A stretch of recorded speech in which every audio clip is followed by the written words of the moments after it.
All right, welcome to the deep dive. Today we're getting into a protocol that a lot of people dread, but it's absolutely mandatory for these specialized machines. The full winterization of the Can-Am Ryker. That's right. We're not just running down a checklist here. We're trying to understand how chemistry and the environment are, well, actively trying to destroy your vehicle while it's just sitting there. Exactly. I mean, this isn't just a simple motorcycle. The Rotax ACE engine, the electronics, it's all highly susceptible to long-term damage from just sitting. So where do we start? We need to focus on what I call the 3 critical domains. First, chemical stabilization, then electrical maintenance, and finally, environmental control. Get these 3 right, and you're golden. Okay, so let's unpack that first one, the chemical defense. This feels like where people make their first really expensive mistake. Why is the fuel system so vulnerable? It all comes down to the ethanol hazard. It's just relentless. The E10 GATs we all use. Yep. That fuel is hygroscopic, which is just a fancy way of saying it loves to absorb moisture right out of the air. So out of the air that's sitting in the tank. Precisely. And if that fuel sits for, say, 30 days or more without any kind of stabilizer, you get what's called phase separation. Wait, so the damage can start in just a month? Oh, absolutely.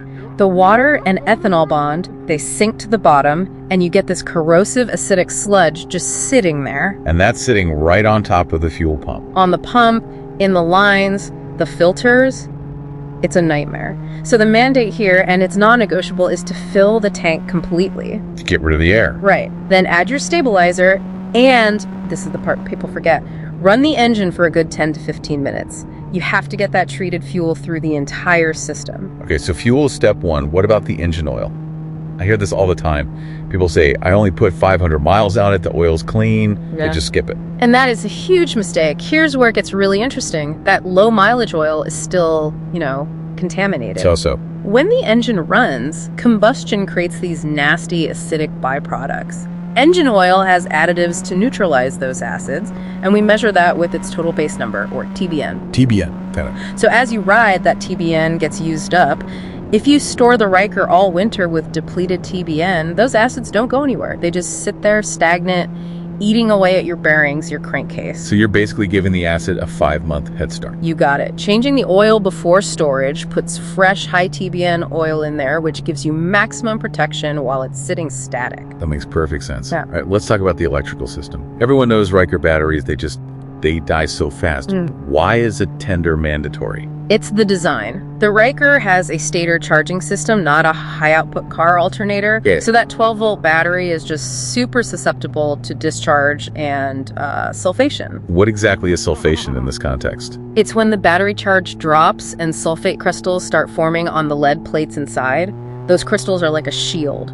They physically block the battery from ever taking a full charge again. And this can start happening if it's parked for more than 48 hours. So you need a smart tender on it continuously. It's not optional. It prevents that degradation. Okay, so a smart tender is a must. Now for the environment. Yeah. You mentioned a really specific humidity range. I mean, why isn't just keep it in a dry garage good enough?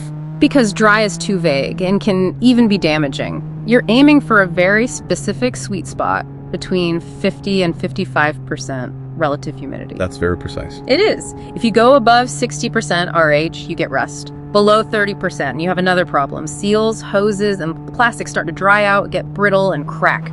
It's this fine line between protecting your metal and protecting your polymers. So you could be solving one problem and creating another. Exactly. Okay, last thing, the big controversy. Starting the engine every few weeks during storage. Good idea or terrible idea? It's a really, really bad idea. Unless you can let it run long enough to get to full operating temperature, like a full 30 minutes. Which almost no one does. Right. A short run creates water vapor and acid from combustion, but it doesn't get hot enough to burn it all off.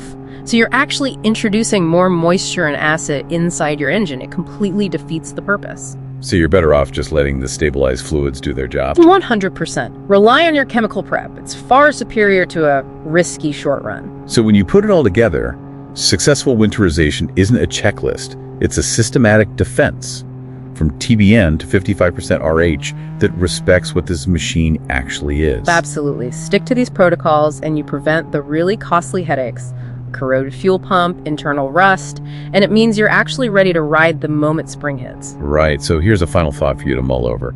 Considering how damaging those humidity extremes are, if you're storing other valuables, maybe expensive tools or even classic car parts, in that same garage, how could monitoring and controlling that RH between 50 and 55% protect them too?